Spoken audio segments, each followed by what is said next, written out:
আসসালামু আলাইকুম। আজকে আমি কুচিয়া মাছ রান্না করব। দেখেন কিভাবে কুচিয়া মাছ কাটতে হয়। প্রথমে ছালটা এভাবে তুলে নিতে হবে।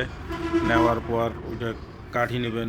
কাঠি নেওয়ার পর পরিষ্কার করে ধুয়ে আদা বাটা, রসুন বাটা, মরিচ বাটা কড়াইতে দিয়ে পেঁয়াজ কুচি দিয়ে কিছুক্ষণ তেল দিয়ে নেড়ে ছেড়ে যখন একটু ভাজা হবে তারপর লবণ হলুদ গুঁড়া দিয়ে একটু নেড়ে ছেড়ে নেবেন। নিয়ে কুচিয়া মাছগুলো ওখানে দিয়ে আবার একটু নেড়ে নিয়ে কিছুক্ষণ নেড়ে নেওয়া হয়ে গেলে মশলা দিয়ে আবার কিছুক্ষণ নেড়ে নিয়ে পানি ওখানে দিয়ে দেবেন। পানি দিয়ে কিছুক্ষণ নেড়ে নিয়ে আবার ঢাকনা দিয়ে দেবো।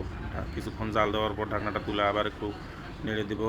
দেওয়ার পর দেখেন মাছ রান্না প্রায় শেষের দিকে।